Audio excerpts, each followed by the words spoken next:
Perez. Wilco makes a run ahead of him. Bergkamp suddenly changed pace through the centre. It's Bergkamp!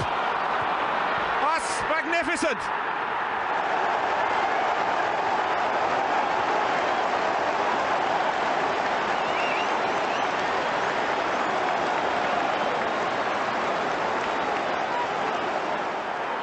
The move, and then this, which left Dabby's ass totally stranded. Hello and welcome to a Bergkamp Wonderland. This is the preview for Arsenal v Liverpool, which me and Stan have just decided that we agree is going to be an absolute disaster. We're going to get our arse handed to us on a golden platter with lots of sprinkles and other stuff that I'm not interested in. Sorry for not doing the podcast yesterday with me, Craig and Melvin. I went out for dinner on Thursday to celebrate my mum's what would have been her 80th birthday. We took her urn with us. We took her to the garden centre, and then we took her out for dinner, and she had a lovely time. And I went to the restaurant in Cambridge that does burgers and steak and all that lot, and I got the shits again. So there you go. So I moved it from 8 to 8:20, and then from 8:20 I went, oh no. By the time I was finished and felt better, it was about 9:30 at night. So there you go. Shared a little bit of my life, as usual, too much. And with me to talk about the Schlobberknocker, the annihilation, the destroying of the Arsenal tomorrow is one of the nicest people in the whole of Canada. I only know two, and you're second. It's Stan the Man. How you doing? I'm doing very well. Hello, everyone. And I do not have the shits today. No, nor do I. I've been on a meat diet, nothing but as we all know, as I've been boring you with at every possible opportunity, the carnivore diet, and I've had absolutely no problems with it. But then as soon as I eat human food, it all goes to pieces. So that'll learn you, won't it? Are you all right then? Yeah, I'm not bad at all, to be honest.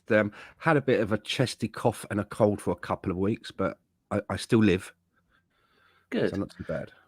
I'm glad. And if anybody needed any more evidence than the fact that you're here, that you're alive, then you're crazy, man. How's the hair coming along? That's what everybody wants to know. Yeah, not bad. Getting there. Our very own Leandro Trossard. It is getting a bit Trossardy, isn't it? Yeah. It is. I'm still not over that shock. I've had to go into therapy about that. A bald man who wasn't actually bald. There's no such thing. And apparently you are the thing.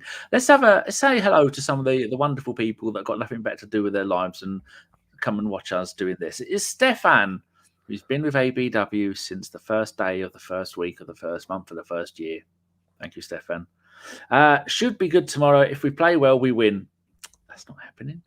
And lots of numbers. Going to have to play well. Anthony Taylor's the referee. Oh, gee, that's made it even worse. We aren't going to get many decisions to go for us. That's very true. And David Cooter's VAR, clueless individual. Maybe they'll let his guide dog do something this time. Patrick Carlson is there. Have you got any snow where you are, Patrick? It goes for every referee. Yeah, all the referees are just the same. Phil Macker is there. Hello, Phil. Mr. Waffles. Hello. How are you doing? In not Portland, Phil Macker. I'm not feeling positive vibes for tomorrow. You'd be correct. Go bold, Stanley. It takes 20 years off you. No, it doesn't. It's funny he says that because my missus says that their hair makes me look younger. So it does. But you've got a young-looking face. An innocent face is why you got away with so much stuff before you had to flee the country, which was nice. Rudy says hello, Boy 10. I absolutely can't see how we win tomorrow. Boy 10's on the doom train of gloom. So, let's have a look at going through the usual things I need to talk about. I have a list. First of all, the game is Arsenal v Liverpool. What competition, I hear you ask? It's the Premier League. What day is the game? It's Sunday, the 7th of January. That's tomorrow. 4:30 p.m. in London, 11:30 a.m. in New York, 8:30 a.m. in Vancouver. Will you be getting up for it, Stan? Oh, well, that's a sensible hour to be getting up at. 8:30. Wow. I might even go to the pub. Pub open for that as well. But steady on. 3:30 a.m. in Sydney, 10 p.m. in New Delhi, and 1:30 a.m. in Tokyo. Where can you see it? I hear nobody ask. Sky Sports Premier League, Sky Sports Main Event, or IPTV. I didn't say that. You can listen to it on the radio on BBC iPlayer. I did put players out injured. Jurriën Timber knee injury, probably back at the end of back at the end of April. Fabio Vieira, he is going to be back the middle of February. Add another month to that. Thomas Partey. Not even going to talk about that.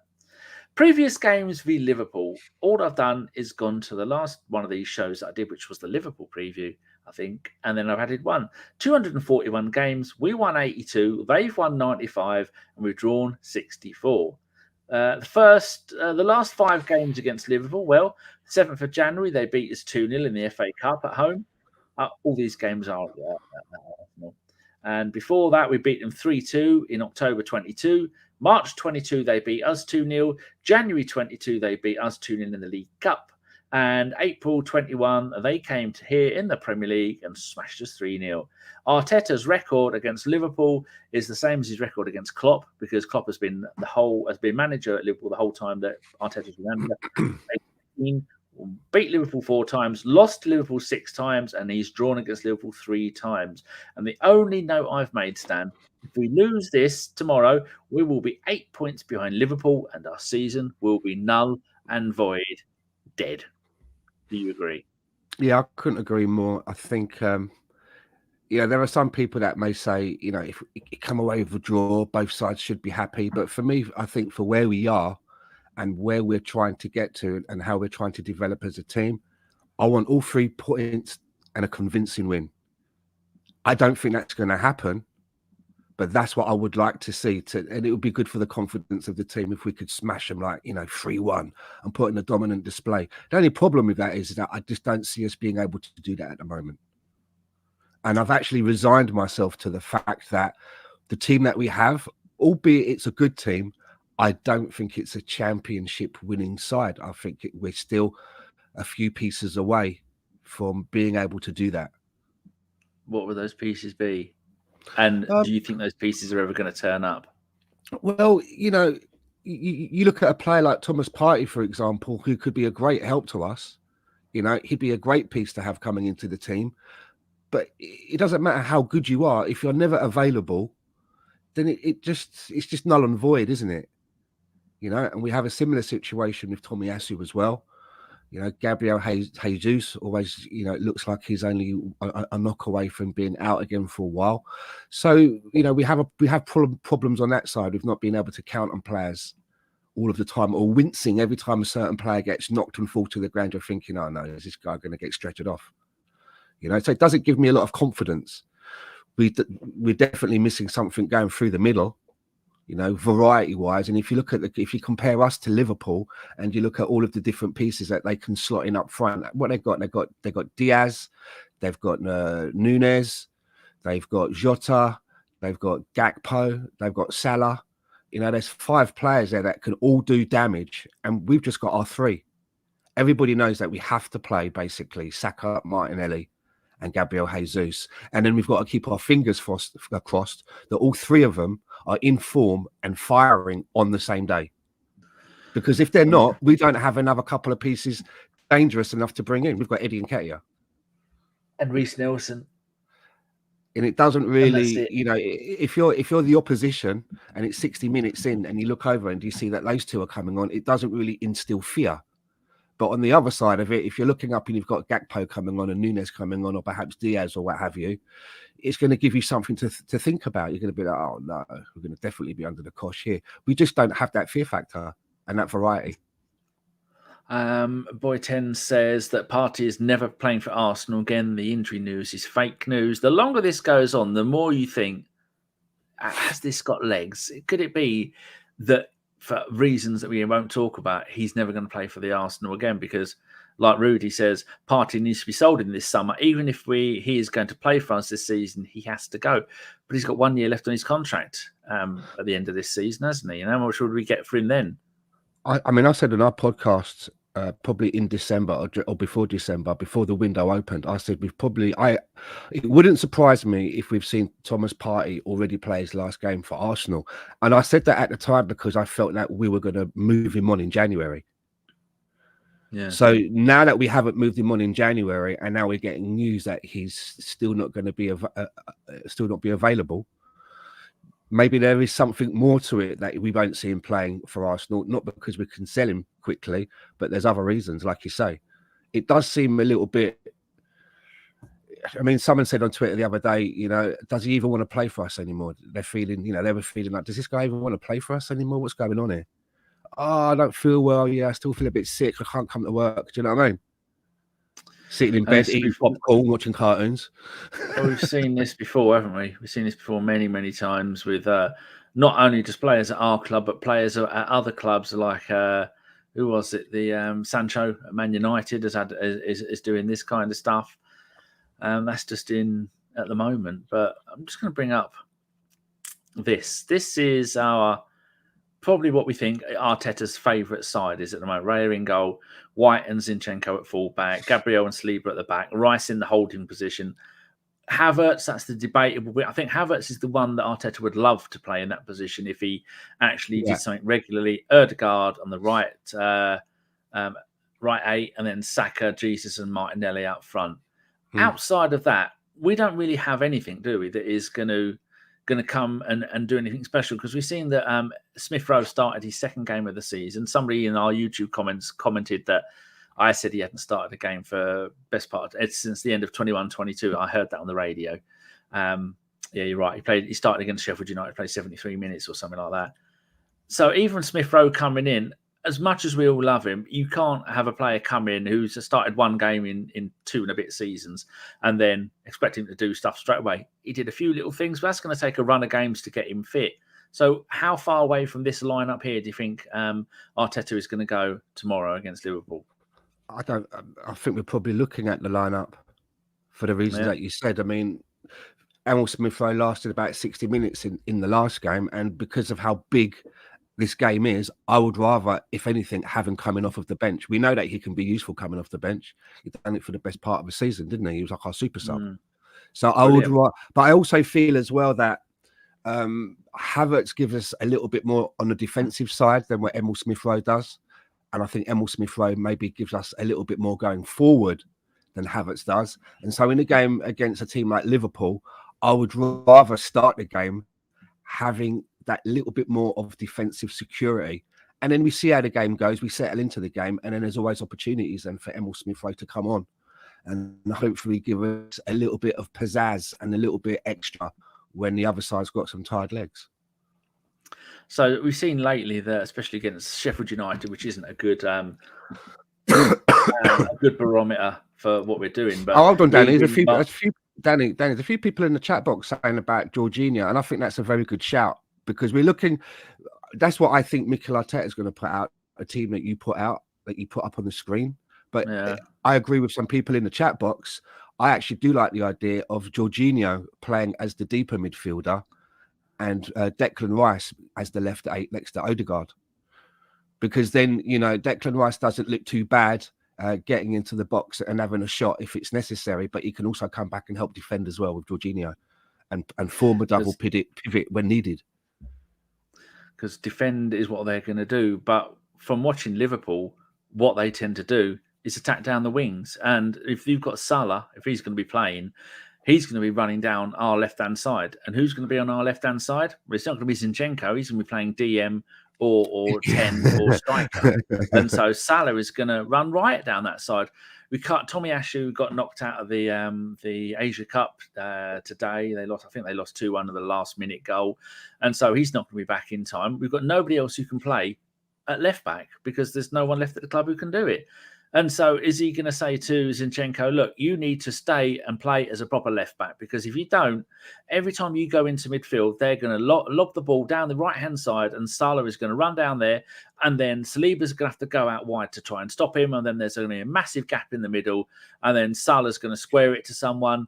Nunez is going to hit the post 5 or 6 times, and then he's eventually going to score, or they're going to muscle our players out of the way. We saw, what was the last game we played against Forest? We saw how easily one of their attackers shoved, was it Saliba or Gabriel, one of the two at the back, shoved them out of the way.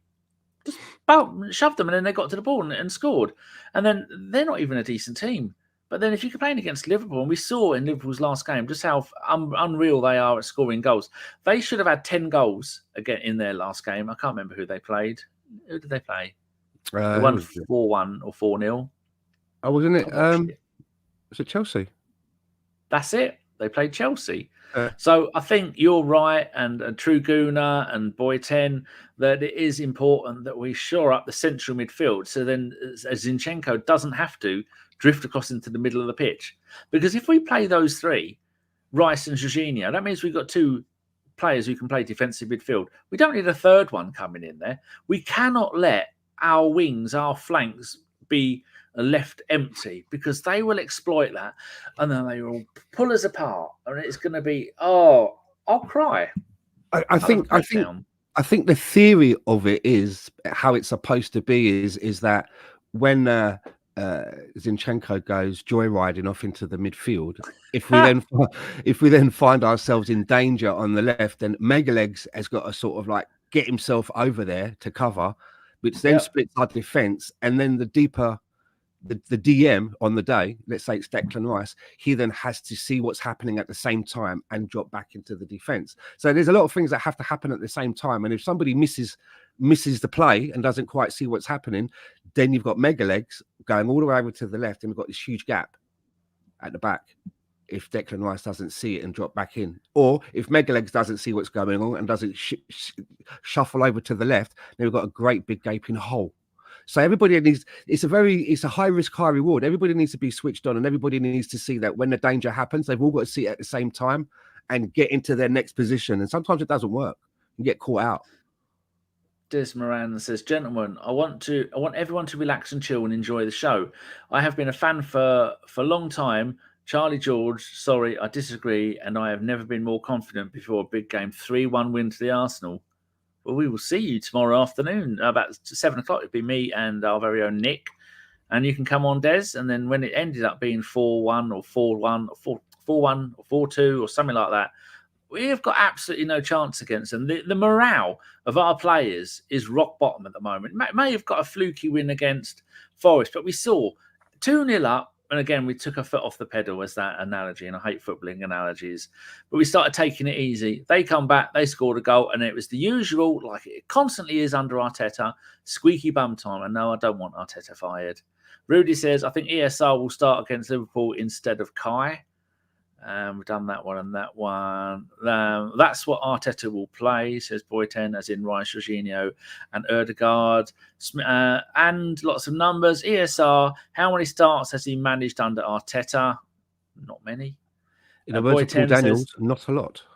No. ESR needed to be sold. Arteta knows he made a mistake signing Trossard and Havertz because they both play where ESR should fit. There is 3 players into one position, does not go, and you can't keep all 3 happy throughout the season. Mr. Waffles, Zinchenko is playing exactly where, he is playing where Arteta wants him to play, and that's the problem. He shouldn't be playing in there because he keeps getting caught out of position. And then poor old Martinelli has to run back at the speed of light and intercept them and stop them, which he has done quite a few times this season. But that inverted left back is doing us no favours. We had to do that last season because we didn't have a defensive midfielder. I mean, Xhaka has shown for years that he can't play the DM. So that's why Zinchenko was doing it last season. Now we've got someone who can do it. Cancel the inverted left back. Stan. I just think that I get the idea of the inverted fullback, but I think we've gone about it in a backward approach. And what I mean by that is we have a midfielder, which is what he plays for his country. Everyone says he's a midfielder, he's not a defender. So he's a midfielder that plays in the defence. So he can't really defend, who wanders into the midfield, where I would prefer to have a defender who defends, but is able and comfortable enough to go into the midfield, not the other way around. So they're a defender first, not a midfielder first, if that makes any sense. Is there such a person out there? I don't know. But if I was going to set a team up which had an inverted fullback, I would approach it in that way, that they're a defender first, but they're comfortable enough on the ball to wander into the midfield and help out. Yeah, we see that young man doing it as the inverted right back at Man City, but he's as quick as stink, so he can do it. Zinchenko isn't fast, and he struggles to do it, and he's not a great defender. But have you also noticed with Zinchenko that when he does get the ball sometimes, he's very slow at moving it on. It's like he gets the ball, stops, puts his foot on top of the ball, has a look round. You know what I mean? I know I'm over exaggerating, and then moves the ball on. He doesn't get the ball and just release it very quickly. He seems to always take about 3, 4, 5 seconds before he does anything with the ball, and I think that sometimes can slow us down a little bit. And he gets caught out. He gets caught napping a little bit and can get dispossessed. Mr. Waffles says Timber is that player. Timber is indeed that player, and that's what Arteta's plan was this season.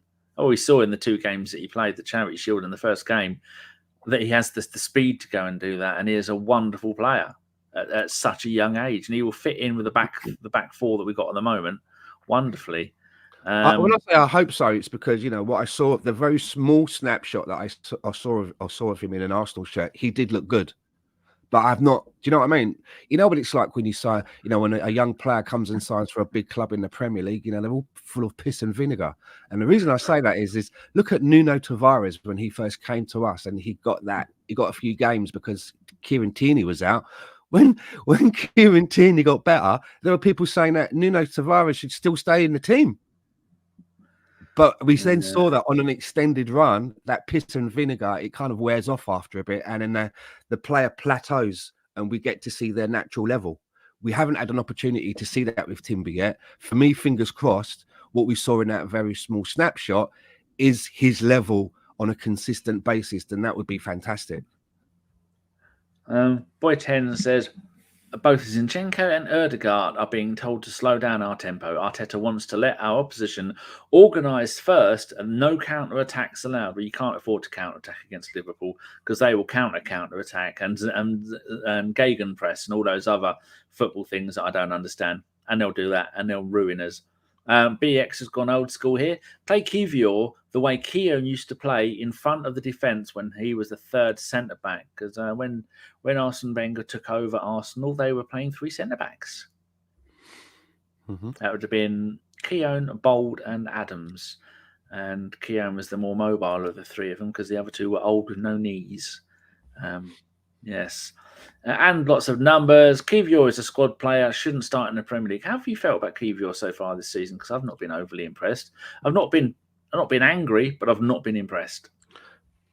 But to be fair to the lad, he's been playing as a left back when he's not a fullback. He's a central defender, and we've not really, I don't think, had an opportunity to see him play in his favoured position.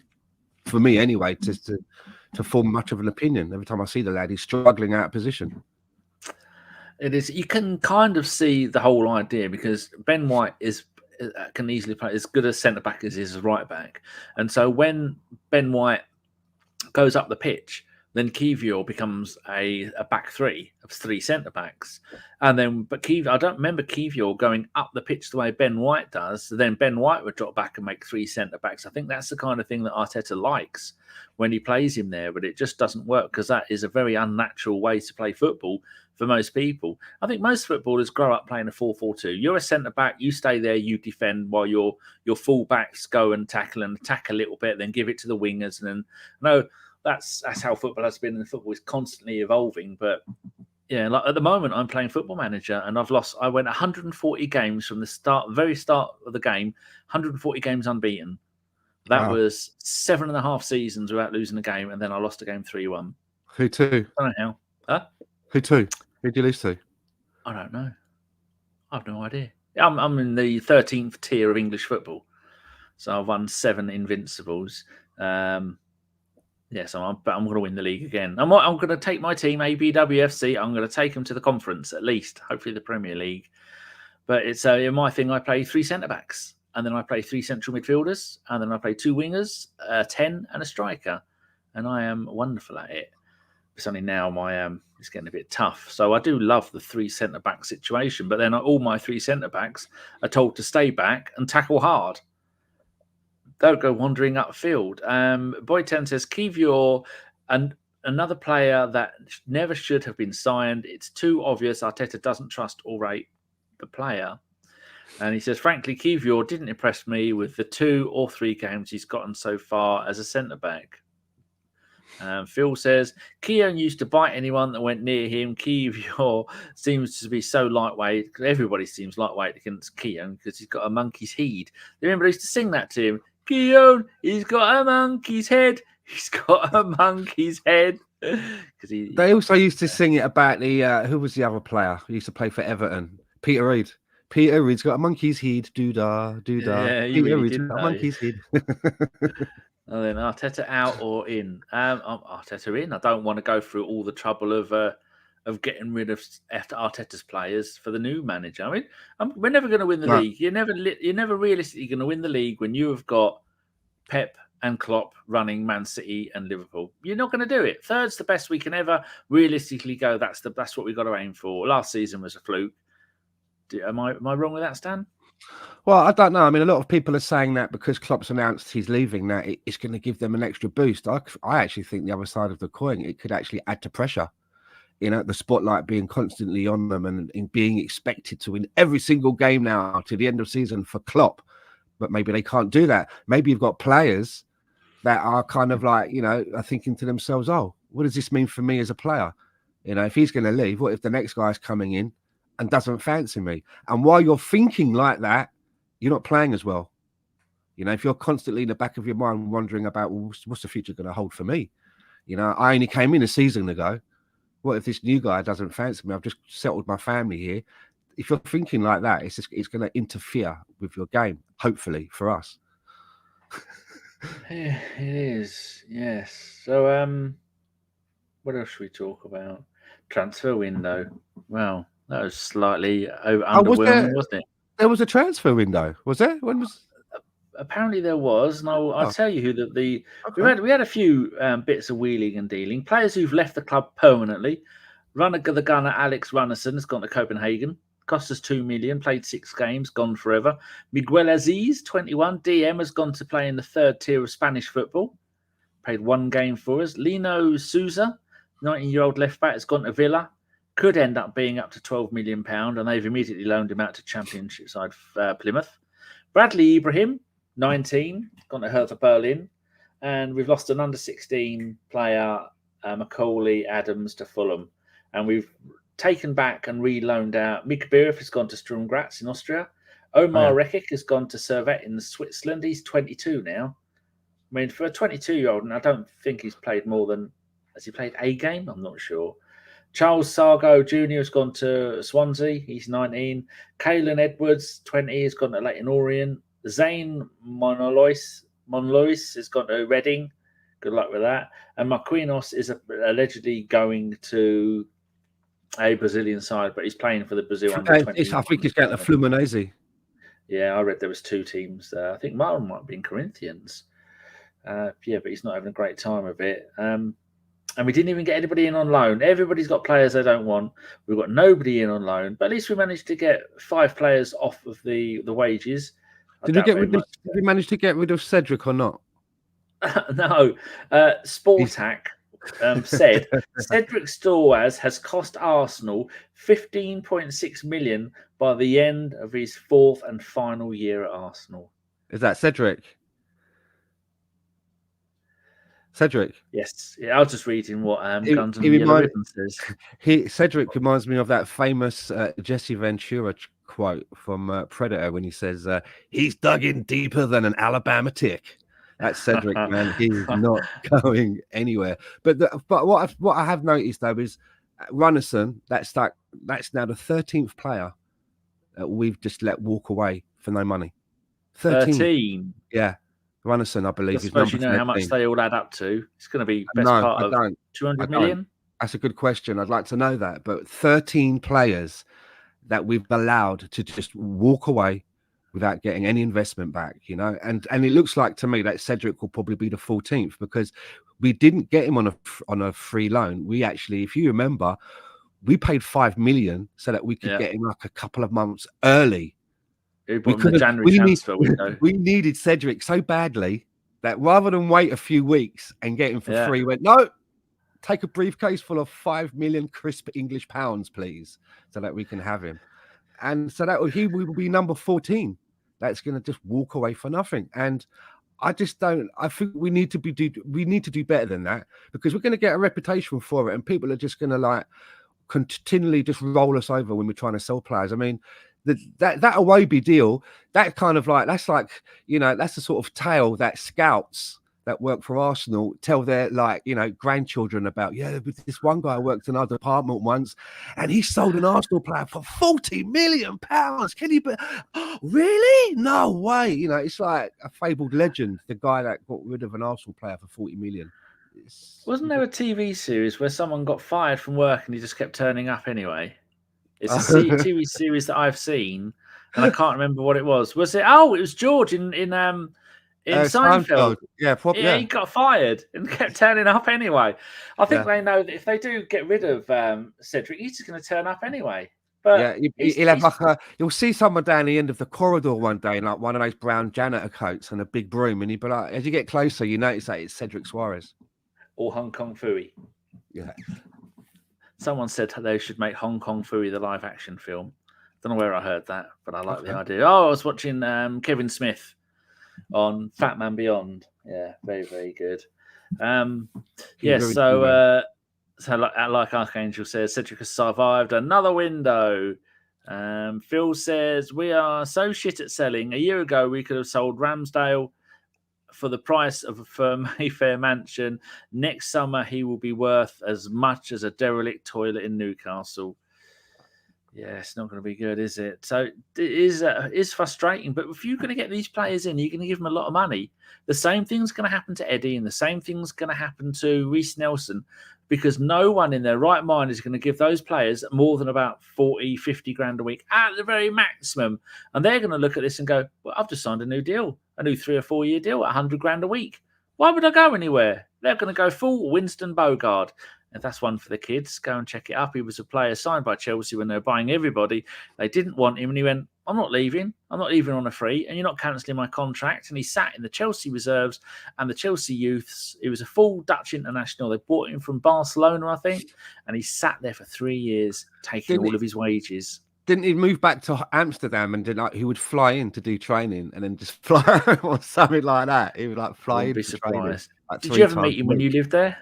No. Did you ever meet any players while you were there? Yes, I did actually. I met Edgar Davids. Oh, Barnet manager. I used to work for a company that sold online degrees for the University of Liverpool, and someone said, "Here, Stan, Edgar Davids has just been in, and he's just leaving." So I literally got up, ran to the elevator, and the door was just about closing. And I done one of them. I put my hand in and it opened up. And I stepped in and he was next to me. And I looked around and I went, "Oh, Mr. Davids, pleased to meet you." And he actually said that he admitted that he felt that Arsenal was a fantastic team. Yeah. And this is when he'd just been playing for Tottenham and that. So I quite like that. Like, he was like, yeah. Because he asked me what team I supported. And he said, yeah, they are probably the best team in London, which was quite nice to hear. Excellent. Nice play. And I've seen Frank Rijkaard as well. Oh my God! He just whizzed past me on a bicycle. He was sat in the back seat of somebody's bicycle, and I think he had like flip flops on. He had his jeans all rolled up. He looked like he was kind of like he looked like he should have been on a beach somewhere on an island. He looked very chilled and relaxed. The forgotten man of the 3 Dutchmen who played for AC Milan. They all remember Hullet and Van Basten. He asked them what the third one was, and they go, "I don't know. Who was it?" Frank Rijkaard. And like Inter Milan had the 3 Germans. They had Klinsmann, Matthias, and was it? And I have seen Wood Hullet at a distance, just in the shopping area. I was like, well, all you need to do now is find Van Basten, and you've got the AC Milan 3. As they're never referred to. Arsenal Trader, hello, a name I've not seen on here before. He's got Keown giving Van Nistelrooy a good shouting to in his avatar. Bookies make Arsenal 11-10 favourites, Liverpool 2-1. Well, 11-10 is virtually 1-1, and then Liverpool 2-1. So we're twice as likely to win than Liverpool are. Well, that's bullshit. Phil, I mean, it's true, but I mean, I don't agree with the odds. Phil says Craig Bellamy used to fly a helicopter to training in Blackburn from Wales for 15k a pop. I mean, when he was at Celtic, he won the Scottish League Cup. And someone once asked him, "Where's the medal?" He went, "I don't know, threw it in the house somewhere. I don't care about it." What a horrible little man he was. Did he spit at you, Stan? No, he's very polite. It was Edgar Davids. Smaller than I Barnet thought he would legend. be as well. I thought his height was smaller than I thought he'd be. How tall are you? I'm about 6'1". Jesus. You don't look it there. I mean, the hair's added another inch to that, hasn't it? Yeah, I'm 6'2" now. Hey, still not too late to get a pro wrestling career. Fergus says, big day tomorrow. Arsenal smashing Liverpool and the lads celebrating my 21st for the 33rd time. So you are actually older than me, Fergus. Well. I thought you were quite a bit younger. Happy birthday for tomorrow, by the way, Fergus. Hope you have a good day, mate. Happy birthday, Fergus. Everybody in the chat say happy birthday to Fergus and go onto YouTube, type in Guns and Yellow Ribbons and go and subscribe because they've passed the miraculous number of 1,000 subscribers, which means they can now monetize their videos and rake in that 25p per show that we make, if you're lucky. Yeah. But you'll find out, Fergus, don't get the ump over it, but they will you go monetize video, it'll go green, okay, and then immediately it'll go orange, and then you have to do a manual request every fucking time because YouTube are assholes. And then the time it takes the time it takes for them to manually review it and then go, oh, it's okay for advertisers.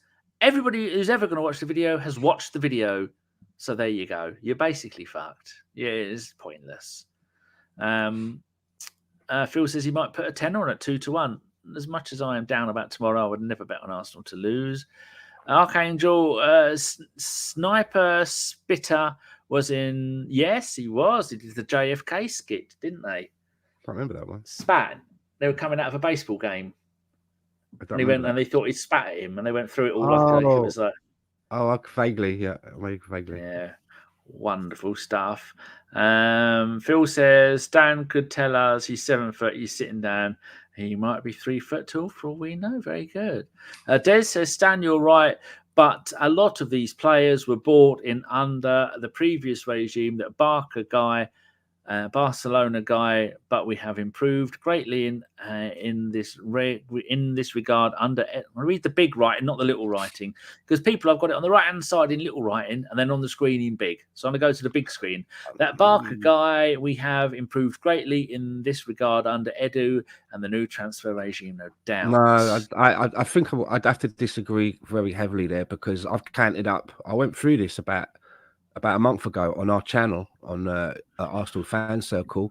26 players have been signed under Mikel Arteta. And look, I don't want to sound like I'm an Arteta out hashtag because I'm not. I'm not Arteta out or Arteta in. I just support Arsenal, and I actually like Mikel Arteta, and I don't want him out. But me too. But I'm not afraid to hold him accountable, as well as I'm not afraid to compliment him as well. But I looked at 26 of his people that he signed, and I could only find 6 that have worked out. I can only find 6 players out of 26, in my view, that I can say have worked out. And some of those players haven't worked out. For example, if you're a good footballer, but you're never available, to me, that means you haven't worked out because we don't see you play. You don't contribute to the team. So there's many factors to why players haven't worked out. But to me, the transfer, the money that we've spent, yes, we've got some good gems in there. I mean, look at Declan Rice. Odegaard, fantastic player as well. A little bit off the ball this season, but a fantastic player. Megalegs, Gabriel Megalegs, another fantastic player. But there are quite a lot that just haven't worked out, and 6 out of 26 for me is poor. It's poor. Trossard, you asked me about Trossard. The thing is about Trossard is that I really like Trossard, and before he even came to the club, we were talking about which players we would like to see come into Arsenal, and he was one that both myself and Ray identified. So we were well chuffed when we signed him. But he's one of these players that he comes off the bench, he does good things, and you see him do that a few times, and you think to yourself, he's got to be knocking on the door, he's got to be banging on the door and putting himself into contention for a start. And you start hearing your friends murmuring the same thing, man. When's Trossard going to start? And then he'll get a start, and he'll never pay the manager back. He'll never give the manager something to think about when the manager's thinking, oh, maybe I'll have to start him in the next game. And we have a lot of players like that. We have quite a few players that do that. Eddie, sometimes Eddie just doesn't take the chances that he should get. Yes, he got a hat trick against Sheffield United, but when is it that, he never follows a good game up with another good game? And it's similar with Jesus as well. Had a great game in the last game, but I want a striker that will score in a game, and then the next game he'll follow it up with another goal. Sometimes you're watching Match of the Day and they'll pick out a player like Ollie Watkins and go, Ollie Watkins has scored 6 in the last 7, and you think that's not a bad return. I never hear that about Jesus. Do you know what I mean? Like, he scored in the last 5 games. He's got a little run going there. It just never seems to happen. So this is one of the reasons why when I look at this game with Liverpool, I'm not confident. It's not because I want to be a Debbie Downer, but I just feel so that there's no consistency in the way that we're playing. And if you look at some of the players that brought up high numbers last season, like Martinelli and Odegaard, they're severely off their game this season for whatever reason. I don't know why, but they're not putting in the return that they did as they did last season, and that's going to kill us. Because we know that Gabriel Jesus isn't going to make up those numbers. The numbers that they're not putting up is not going to be made up by Gabriel Jesus, unfortunately. So that's why I feel a bit nervous about tomorrow. I agree. Fergus says, Stan, how many players at Man United or Chelsea out of 26 worked out? Well, isn't that like saying you've walked in cat shit, you've worked in dog shit, and now you've walked in elephant shit? It's all shit, really, thing, right? Fergus, I don't support United or Chelsea. So I don't really care. And I hope that none of them work out.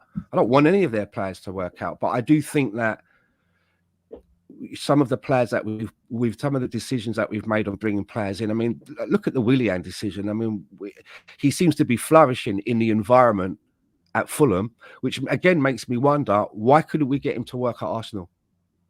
Yes, we got him for free, but he was being paid quite a lot of money, up into the 200s or so, I believe, a week, and we just could not get him to work.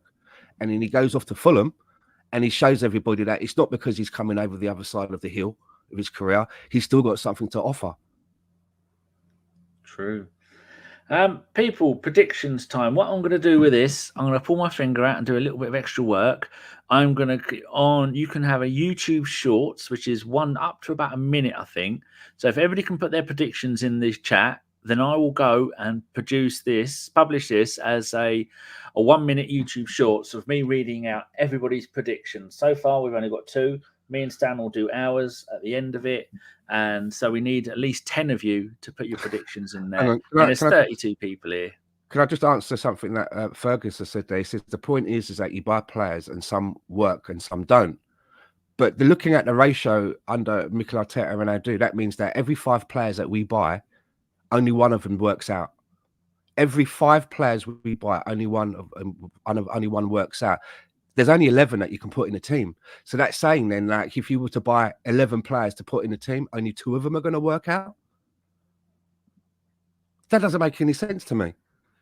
That's a bad ratio. And to say that Willian isn't a good example, I don't know what more of an example you would want. We brought this player in. He stifled Nicola Pepe, who we invested 75 million in. We got this player in for free in Willian. We gave him over £200 a week, and he had a great first game and a great last game. That was his bookend of his Arsenal career. Everything else in between was toilet. And I'm a Willian fan. I liked Willian, and he's doing very well at Fulham. But for whatever reason, we couldn't get a tune out of him at Arsenal, which is another concern. Why our coaching staff were unable to get out of Willian what they're getting out of him at Fulham. Playing in the same position. Come on, people, put your predictions in. We've only got 4 so far.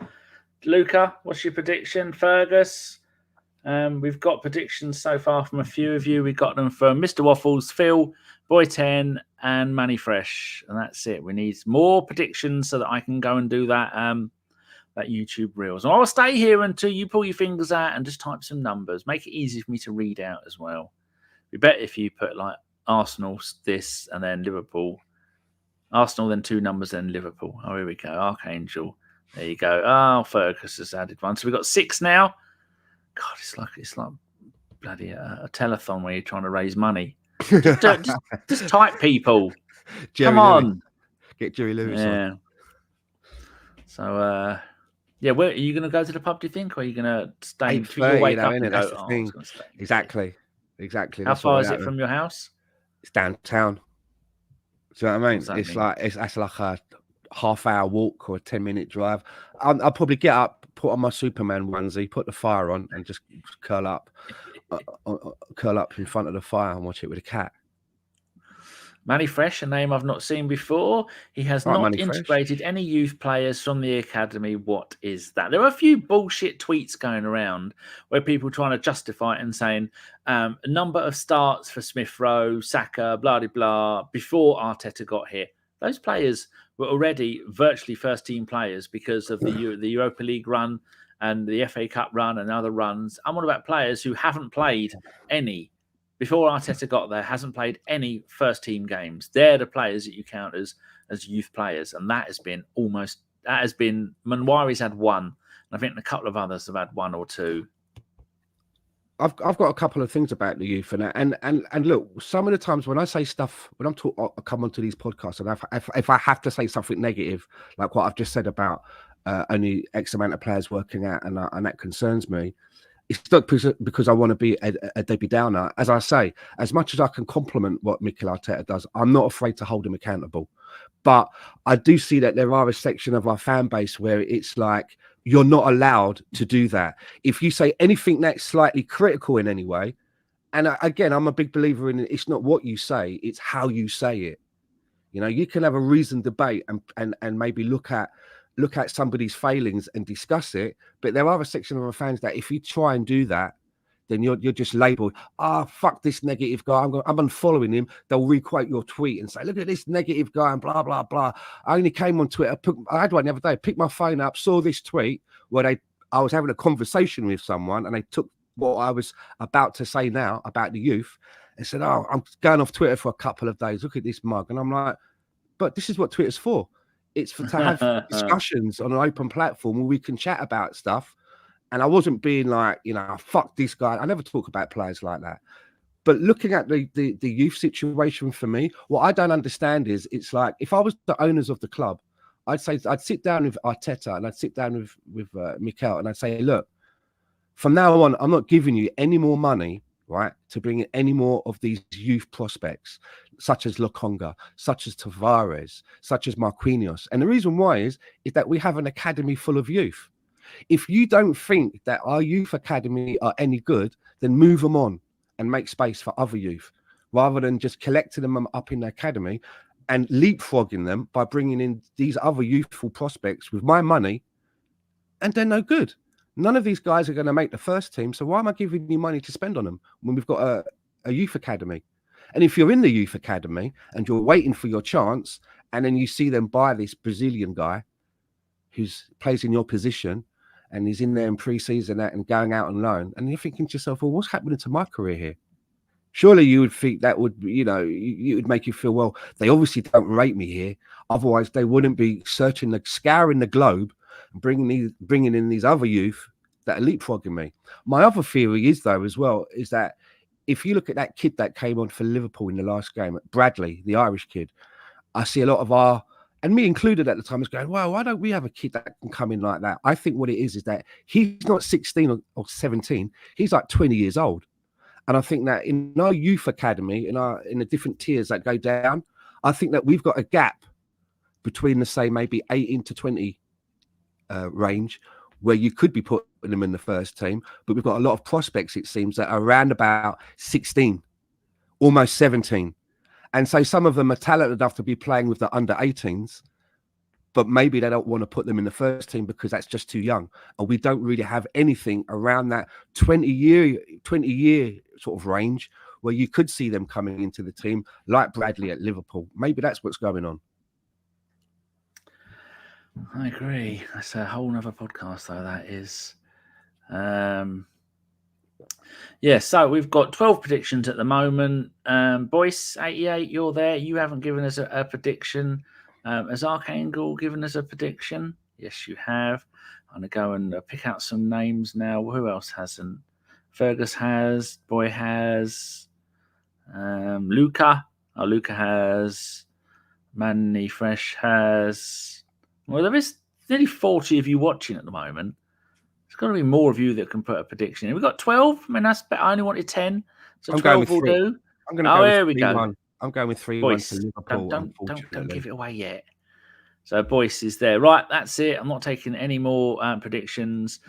So where are we up to in the show? We're up to 50 minutes. Right, that'll be an easy number to go and to do. Right, so go to comments. And now I'm going to read out all your predictions, and me and Sam will give ours at the end. 50 minutes. Good. Mr. Waffles. What have you done? I let mine out. You did. You've ruined it. No spoilers, man. Right. Mr. Waffles has gone 3-2 to the Arsenal. Phil Macker has gone 3-1 to Liverpool. Boy 10 has gone 3-2 to Liverpool. Manny Fresh 3-1 the Arsenal. Archangel has gone 2-1 to Liverpool. Tret Fergus has gone 3-2 the Arsenal. Boyce has gone 2-1 the Arsenal. Mad Rambo has gone 3-1 to the Arsenal. BX has gone 2-1 the Arsenal. Luca 2-0 to Liverpool. Formerly known as a 4-1 to Liverpool. Des has gone 3-1 the Arsenal. Boyce has gone 2-1 the Arsenal. Oh, he did indeed give me that one. And Stan, what are you going for? Unfortunately, and I hate to say it, but I'm just feeling it's maybe a 3-1 to Liverpool. And I really, nothing would satisfy me more than to be wrong in that prediction, and it's 3-1 to Arsenal. I'm going 3-0 to Liverpool because we are going to shit the bed. And I hope and I pray, I don't pray, that someone's going to come and point at me and go, we won that game 3-0. You're a fucking idiot. And I hope they do. That's a lovely gap. That will clip nicely. Right, Stan, thank you very much for coming and joining us. I did ask you how long you wanted to be. You said maybe half hour, 45 minutes, because neither of us would shut up. We've done 51 minutes, and there's still nearly 40 people here watching. Thank you very much to everybody who's watching. Feel free to give it a thumbs up or subscribe. If you don't want to subscribe, go to Guns and Yellow Ribbons on YouTube.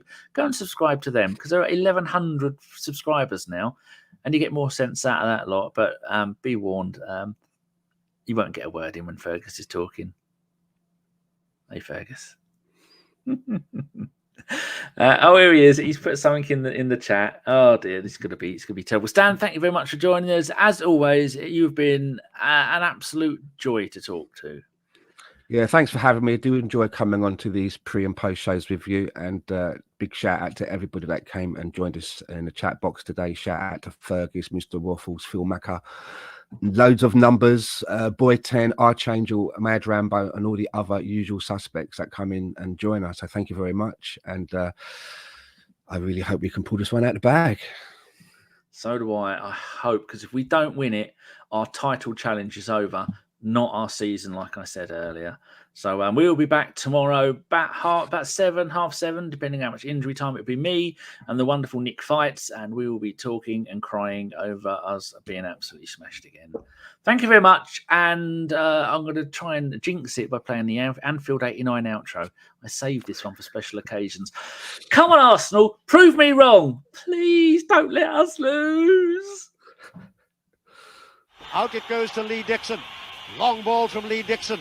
Smith will hold it up, plays it square to Thomas, and Thomas goes inside Nickel, and Thomas is there, and Thomas has scored for Arsenal in injury time. Michael Thomas has scored for Arsenal. A ball played through the gap. Thomas was there. He held off two challenges, kept his head. By my watch, we are a minute and a half into injury time, and